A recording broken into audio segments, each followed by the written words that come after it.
कभी कभी मेरे दिल में ख्याल आता है कि मुझको बनाया गया है तेरे लिए। कभी कभी मेरे दिल में ख्याल आता है। नमस्कार दोस्तों, मेरे यूट्यूब चैनल पर आपका स्वागत है। आज हम संविधान सभा का भाग 2 पढ़ेंगे और जानेंगे किस तरीके से कैसे क्या प्रावधान रहे, कैसे आगे की प्रक्रिया हुई, कैसे पूरा संविधान जो है बनकर तैयार हुआ।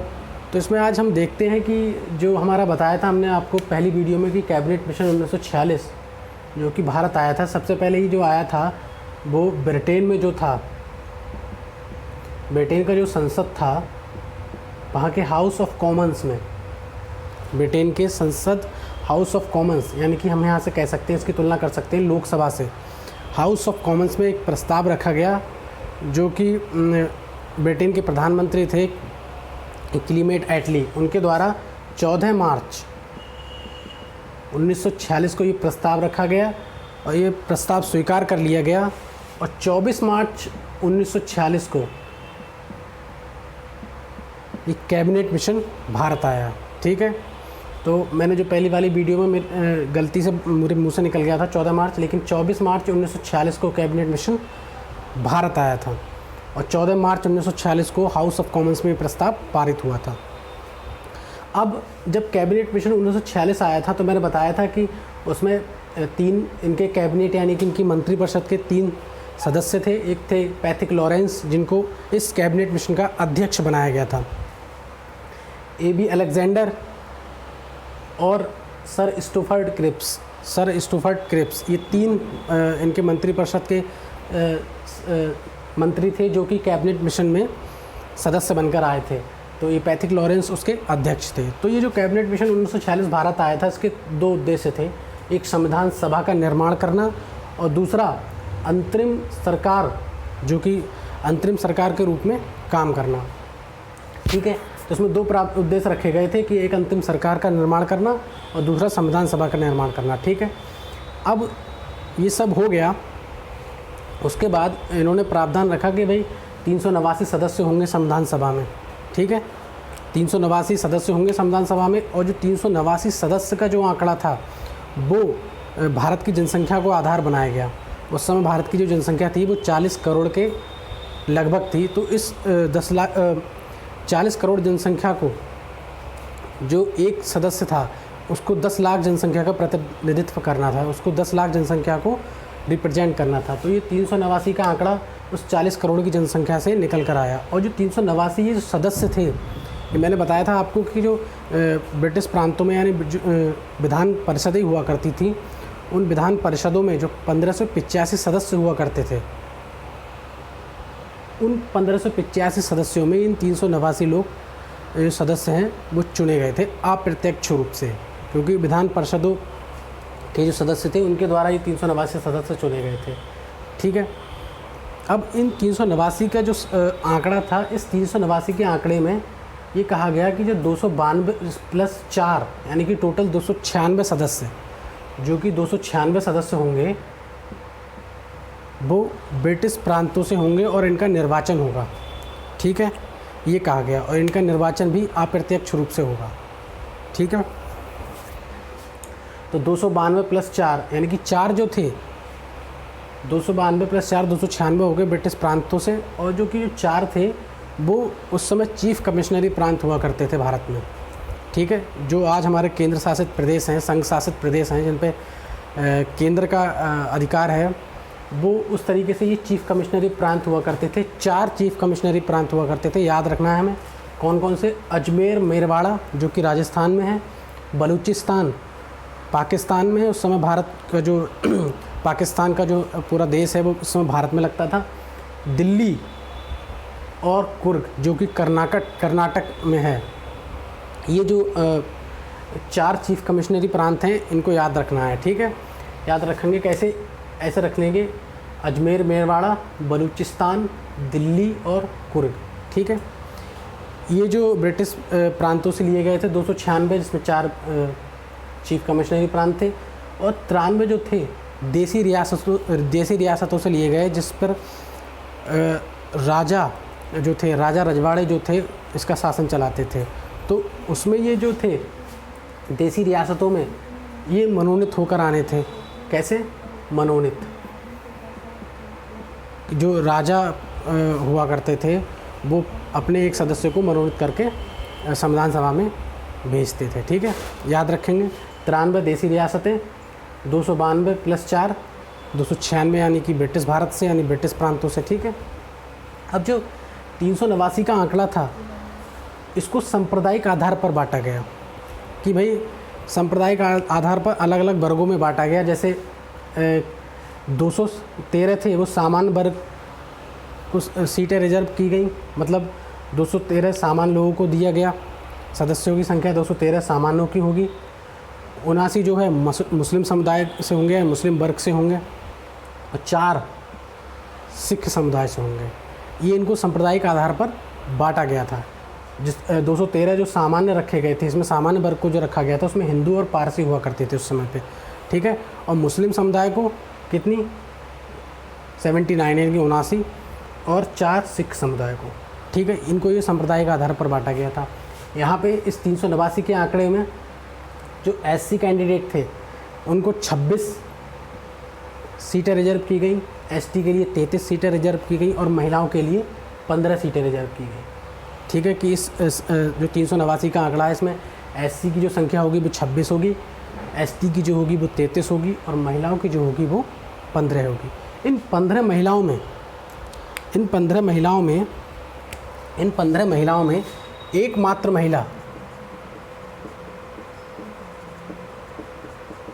बेगम अय्याज रसूल। इन 15 महिलाओं में एकमात्र मुस्लिम महिला बेगम अय्याज रसूल थी। ठीक है, याद रखना है 15 महिलाएं थीं। संविधान सभा में महिलाओं की संख्या पूछ ले तो 15। एकमात्र महिला मुस्लिम महिला कौन थी? बेगम अय्याज रसूल। ठीक है, उसके बाद जब इनकी जो आंकड़ा जब निर्धारित हो गया, उसके बाद क्या हुआ कि चुनाव हुए। ठीक है, चुनाव होने के बाद क्या हुआ, इन सीटों पर चुनाव हुए, क्योंकि एक व्यक्ति को 10 लाख जनसंख्या का को रिप्रेजेंट करना था, उसका प्रतिनिधित्व करना था। ठीक है, तो जब चुनाव हुए, चुनाव होने पर क्या हुआ चुनाव होने पर क्या हुआ, कांग्रेस को जो थी 208 सीटें प्राप्त हुई। कांग्रेस को कितनी सीटें प्राप्त हुई? 208। मुस्लिम लीग को 73 सीटें प्राप्त हुई। ठीक है, और अन्य जो पार्टियां थीं उनको 15 सीटें प्राप्त हुई, जिसमें निर्दलीय प्लस क्षेत्रीय पार्टियां हुआ करती थी। ठीक है, जो निर्दलीय खड़े हुए थे उनको, निर्दलीय को 8 प्राप्त हुई थी और क्षेत्रीय पार्टी को 7 सीटें प्राप्त हुई थी। तो ये जो चुनाव हुए, चुनाव होने के बाद चुनाव में कांग्रेस को 208 सीटें, मुस्लिम लीग को 73 सीट प्राप्त हुई, और अन्य सीटें 15 सीटें प्राप्त हुई। ठीक है, अब ये जो चुनाव हुए तो कांग्रेस को 208 सीटें मिली। यहाँ पर ये सांप्रदायिक आधार पर बांटा गया, तो हमें कन्फ्यूज़न नहीं होना, ये इनको सांप्रदायिक आधार पर बांटा गया कि भी सामान्य मुस्लिम समुदाय और सिख समुदाय। यहाँ पर ये सीटें इन्होंने जीती हैं कि कांग्रेस को 208 मिली थी, मुस्लिम लीग को 73 सीटें मिली थी, अन्य पार्टियों को 15 सीटें मिली थी। ये आंकड़ा जब आया यहाँ पे कांग्रेस की बाही हुई, क्योंकि कांग्रेस को सबसे ज़्यादा 208 सीटें मिली। तो जब कांग्रेस को 208 सीटें मिली, तो इस दौरान जब कांग्रेस को 208 सीटें मिली, इस दौरान मुस्लिम लीग यानी कि जिसका जो प्रतिनिधित्व कर रहे थे, जिसको लीड कर रहे थे, वो थे मोहम्मद अली जिन्ना। उस मुस्लिम लीग ने इस संविधान सभा की जो सीटें प्राप्त हुई थी इस कांग्रेस को, इसका बहिष्कार कर दिया, क्योंकि मुस्लिम लीग को लगा कि ये तो कांग्रेस को सबसे ज़्यादा 208 सीटें प्राप्त हुई हैं, अब तो संविधान सभा पे इसी का नियंत्रण होगा। ठीक है, इन्हीं का दबदबा चलेगा। तो इस वजह से मुस्लिम लीग ने बहिष्कार कर दिया, क्योंकि मुस्लिम लीग को 73 सीटें प्राप्त हुई और कांग्रेस को 208 सीटें प्राप्त हुई, तो इस वजह से मुस्लिम लीग ने इसका बहिष्कार कर दिया। ठीक है, तभी इसी दौरान जब ये आंकड़ा आया चुनाव के बाद, तो क्या हुआ, जो ब्रिटेन के जो पूर्व प्रधानमंत्री थे ब्रस्टन चर्चिल। मैंने आपको बताया था ब्रस्टन चर्चिल ने एक कथन कहा, कथन क्या कहा कि संविधान सभा ऐसा विवाह है जिसकी दुल्हन ही गायब है। ऐसा कथन कहा था ब्रस्टन चर्चिल ने। क्या कहा था कि संविधान सभा ऐसा विवाह है जिसकी दुल्हन ही गायब है, क्योंकि मुस्लिम लीग ने इसका बहिष्कार कर दिया, इस वजह से उन्होंने ये कथन कहा था। इंपॉर्टेंट है, याद रखना है, ठीक है। ब्रस्टन चर्चिल ने क्या कहा था कि संविधान सभा ऐसा विवाह है जिसकी दुल्हन ही गायब है, ठीक है। अब ये इन्होंने कथन कहा, एक संविधान विशेषज्ञ थे ग्रेनविले ऑस्टिन, एक संविधान विशेषज्ञ थे ब्रिटेन के ही।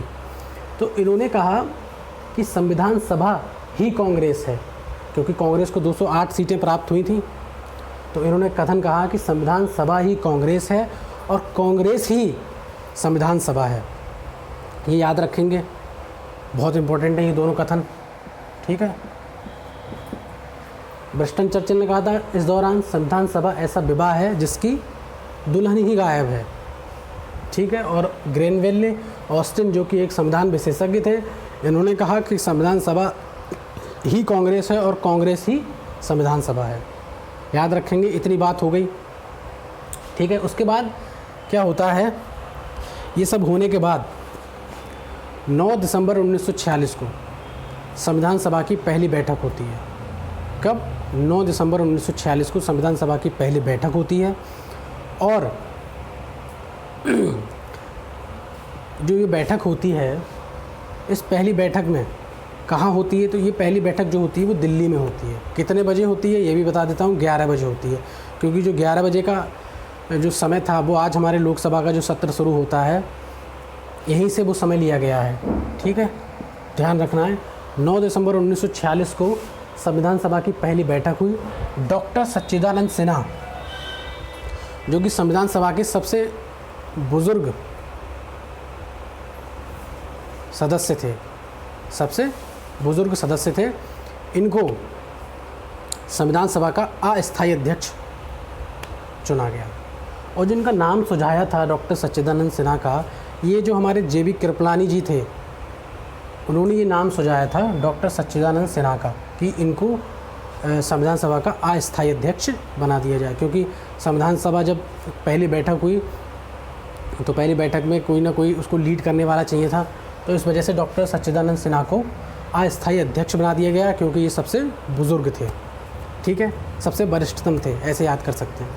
उसके बाद इस पहली बैठक में, ये जो पहली बैठक हुई, इसमें केवल 207 सदस्य आए। पहली बैठक में केवल 207 सदस्य आए। आने संविधान सभा में थे 389 सदस्य, आए 207 सदस्य, बाकी कहाँ गए, ठीक है। तो बाकी का जो आंकड़ा था यहाँ पर, जो मुस्लिम लीग ने इसका बहिष्कार कर दिया था, इस वजह से 73 सदस्य नहीं आए, ठीक है, ये 73 सदस्य नहीं आए। उसके बाद क्या हुआ, जब 73 सदस्य नहीं आए, बाकी जो हमारी जो 93 देसी रियासतें थीं, यानी कि जहाँ पर राजा रजवाड़े प्रमुख हुआ करते थे, उन्हें असमंजस की स्थिति थी कि हम किस व्यक्ति को संविधान सभा का सदस्य बनाकर यहाँ से मनोनीत कर भेजें। तो ये जो हुआ, इस वजह से ये असमंजस की स्थिति थी, इस वजह से ये 207 सदस्य संविधान सभा में आए, जिसमें 9 महिलाओं ने भाग लिया। अब आपसे पूछे कि संविधान सभा की पहली बैठक में कितनी महिलाएं आईं, तो आप कहेंगे 9 महिलाएं आईं। और संविधान सभा की जो प्रावधान रखा गया था, कितनी महिलाएं के लिए सीट रिजर्व की गई थी, तो 15 महिलाओं के लिए, ठीक है। एकमात्र मुस्लिम महिला बेगम अय्याज रसूल, ठीक है, इतनी बात हो गई। 9 दिसंबर 1946 को पहली बैठक हो गई। ठीक 2 दिन बाद 11 दिसंबर 1946 को संविधान सभा की दूसरी बैठक हुई, ठीक है। 11 दिसंबर 1946 को संविधान सभा की दूसरी बैठक हुई। डॉक्टर राजेंद्र प्रसाद जो कि हमारे देश के प्रथम राष्ट्रपति थे, उनको दूसरी बैठक में डॉक्टर राजेंद्र प्रसाद को स्थायी अध्यक्ष बनाया गया, ठीक है। डॉक्टर राजेंद्र प्रसाद को स्थायी अध्यक्ष बनाया गया और HG मुखर्जी, हरेंद्र मुखर्जी, उनको उपाध्यक्ष बनाया गया, ठीक है, याद रखेंगे। स्थायी अध्यक्ष डॉक्टर राजेंद्र प्रसाद, कब? 11 दिसंबर 1946। अस्थायी अध्यक्ष डॉक्टर सच्चिदानंद सिन्हा 9 दिसंबर 1946 को। और 11 दिसंबर 1946 को ही बी एन रॉय जो थे, बी एन राव, इनको संविधान सभा का संवैधानिक सलाहकार नियुक्त किया गया। ये संविधान सभा के सदस्य नहीं थे, ये याद रखेंगे कि बी एन राव संविधान सभा के संवैधानिक सलाहकार थे, लेकिन संविधान सभा के सदस्य नहीं थे। ठीक है, ये हो गया, याद रखेंगे। 9 दिसंबर 1946 को पहली बैठक, 11 दिसंबर 1946 को दूसरी बैठक। ठीक है, और फिर आता है इसके ठीक फिर 2 दिन बाद 13 दिसंबर 1946। 13 दिसंबर 1946 को संविधान सभा में उद्देश्य प्रस्ताव रखा गया। वो जो संविधान सभा में उद्देश्य प्रस्ताव रखा, वो जवाहरलाल नेहरू, इन्होंने संविधान सभा में उद्देश्य प्रस्ताव को रखा। और उस उद्देश्य प्रस्ताव में कहा गया कि जो भारत का संविधान होगा उसके क्या उद्देश्य होंगे, कैसी प्रकृति होगी भारत को, क्योंकि भारत को एक लोकतंत्र देश बनाना था, गणतंत्र देश बनाना था, एक संप्रभुता निवास करवानी थी भारत में। तो इस वजह से ये जो 13 दिसंबर 1946 को जवाहरलाल नेहरू ने उद्देश्य प्रस्ताव रखा कि भाई संविधान की प्रकृति कैसी होगी।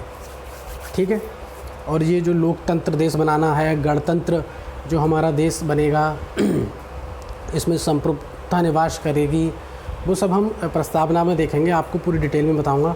ठीक है, आप इतना याद रख लीजिए अभी तो। ठीक है, जवाहरलाल नेहरू और उद्देश्य प्रस्ताव। ठीक है, ठीक 22 जनवरी 1947 को ये उद्देश्य प्रस्ताव स्वीकार कर लिया गया। ठीक है, 13 दिसंबर 1946 को जवाहरलाल नेहरू ने उद्देश्य प्रस्ताव रखा, 22 जनवरी 1947 को ये स्वीकार कर लिया गया संविधान सभा के द्वारा। ठीक है, ये सब होने के बाद जो हमारे संविधान के संवैधानिक सलाहकार थे बी एन राव जो थे, इनको एक संविधान के लिए इन्होंने संविधान के लिए प्रारूप तैयार किया। उस प्रारूप पर विचार विमर्श करने के लिए एक प्रारूप समिति तैयार की गई। ठीक है, जो हमारे संवैधानिक सलाहकार थे बी एन रॉय, उन्होंने एक प्रारूप तैयार किया संविधान का, और उस संविधान का प्रारूप तैयार करने के लिए एक प्रारूप समिति 29 अगस्त 1947 को एक प्रारूप समिति का गठन किया गया। ठीक है, जिसके अध्यक्ष बनाए गए थे डॉक्टर भीमराव अंबेडकर, और जिसमें 7 सदस्य थे। ठीक है, कितने सदस्य थे? 7। उन 7 सदस्यों को हम देखते हैं, उनके बारे में जानते हैं। ठीक है, तो ये जो 29 अगस्त 1947 को प्रारूप समिति का गठन किया गया, ये जो प्रारूप समिति बनाई गई थी, जो बी एन राव ने संवैधानिक जो सलाहकार थे, उन्होंने जो प्रारूप बनाया था, उस प्रारूप पर विचार विमर्श करने के लिए ये प्रारूप समिति का गठन किया गया था। तो हम उन 7 लोगों के नाम देखते हैं, मैं ये रफ़ कर उनके नाम लिखता हूँ, फिर हम आगे का जो प्रोसीजर है वो देखते हैं कि 7 सदस्य कौन कौन थे। ठीक है,